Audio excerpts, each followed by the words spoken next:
इतिहास से हमने यही सीखा है कि इतिहास से कोई कुछ भी नहीं सीखता है। स्पेनिश फ्लू के भी 3 फेजेस थे।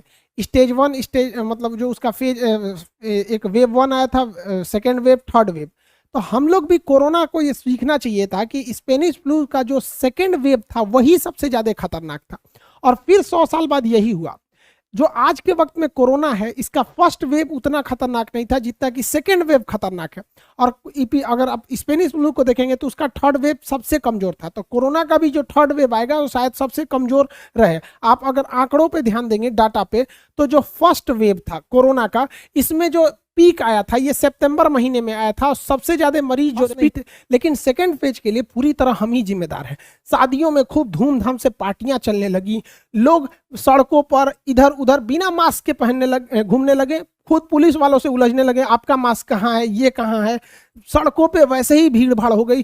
चुनावी रैलियों को तो छोड़ दिए, बस वगैरह में तो जो पहले तरह थी लोग भूल गए। लोग कहाँ कोरोना है, कोरोना से तो कुछ हो ही नहीं रहा है। जो गधा ये बोलता है कि कोरोना से कुछ नहीं होता, उसको पकड़ के कोरोना वार्ड में घुसा देना चाहिए जहां कोरोना का मरीज है। देखिए उसे थोड़ा देख के मर जाएगा, कितना बुरा हाल है कोरोना का यहाँ पर। तो हम लोग भी कहीं ना कहीं जिम्मेदार है। और कोरोना का जो वेव है, सेकेंड वेव, वो बहुत ज्यादा खतरनाक है। उस वेव से वो ब्रिटेन ने क्या किया कि उसने पूरे देश में लॉकडाउन नहीं किया। उसने देखा कि जिस एरिया में कोरोना के ज्यादा मरीज मिल रहे हैं उस मोहल्ले को 100% लॉकडाउन कर दिया, कोई नहीं निकल सकता है। पूरी तरह से कंटोनमेंट जोन बनाया, 100%। वहां पुलिस उतार दिया चारों ओर से, इधर के लोग आ जा नहीं सकते, वहीं खाना वाना पहुंचा दिया। तो जगह जगह जगह जगह ऐसे करके कंटोनमेंट जोन बना दिया। इससे क्या है कि जिसका रोजगार चल रहा है वो भी ठीक है, और जो कंटोनमेंट जोन है वहां पे जब तक कंटोनमेंट से खत्म नहीं होता है तब तक ठीक नहीं, उस एरिया को नहीं छोड़ा जाता है। तो भारत सरकार को भी यही नियम अपनाने चाहिए। दूसरा, ब्रिटेन ने वैक्सीनेशन को बहुत तेज किया, और हमारे यहाँ वैक्सीनेशन बहुत ही धीमा चल रहा है।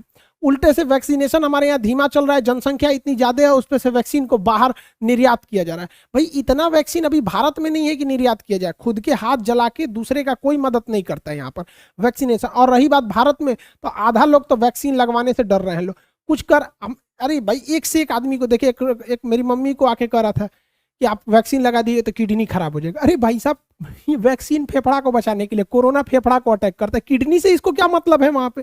तो ऐसी भ्रांतियां भी फैली है। तो वैक्सीन को ज्यादा से ज्यादा लगाना चाहिए। हम गवर्नमेंट को भी कहते हैं कि वैक्सीन प्राइवेट को भी उपलब्ध कराइए, ऐसे सेंटर्स बनाइए जहां पे वो लोग भी आगे बढ़े ताकि वैक्सीनेशन तेजी से हो सके। आप गवर्नमेंट को भी कहते हैं हाथ जोड़ के कि कुछ ऐसे वैक्सीन कर दीजिए हम लोग से कि भैया आप एक काम कीजिए, जैसे जो जो सक्षम है, जैसे हमको गवर्नमेंट कर देगी कि खान सर आप हमको इतने पैसे दे दीजिए, हमसे वैक्सीन ले लीजिए, तो हम उनको जितना पैसे दे के वैक्सीन ले लेंगे। और हमारे जो स्टूडेंट है कम से कम हम उनको तो लगा सकते हैं, कुछ जिम्मेदारी दूसरे को दिया जा सकता है, ताकि एक सेंटर बना जाए, तेजी से हो हर चीज। अगर केवल गवर्नमेंट करने लगेगी तो बहुत ज्यादा टाइम लग जाएगा। हालांकि गवर्नमेंट कहीं कसर नहीं छोड़ी है वैक्सीनेशन में। वैक्सीनेशन में तो गवर्नमेंट बहुत तेजी से कर रही है, नो डाउट। अब कुछ लोग को ऐसा लग रहा है कि जवान लोगों को अलग वैक्सीन लगेगा, बूढ़े लोग को अलग लगेगा। अरे भैया, वैक्सीन एक के है, कैटेगरी इसलिए कर रहा है कि एक साथ भीड़ मत लग जाए, सारे लोग मत चला लो।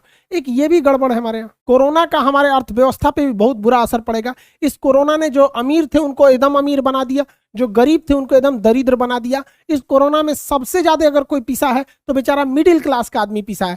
गरीब व्यक्ति का तबका का था तो उसे समाज को भी एक सहानुभूति थी कि नहीं, हमें इनकी मदद करना है। बेचारा मिडिल क्लास वाला किसी से रो भी नहीं सकता है, मांग भी नहीं पा रहा था। मिडिल क्लास को इतनी क्षति पहुंची है कि 5 से 7 साल लग जाएगा वो अपनी क्षति पूर्ति करते वक्त। इसका कोई हिसाब किताब नहीं है।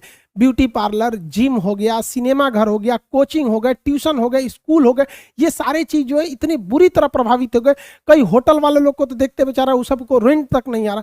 क्या कीजिएगा, यहाँ बहुत ज्यादा इफेक्ट पड़ा है। यहाँ पर स्टूडेंट्स लोग का पढ़ाई वगैरह भी बहुत ज्यादा इफेक्टेड हुआ है वहां पर।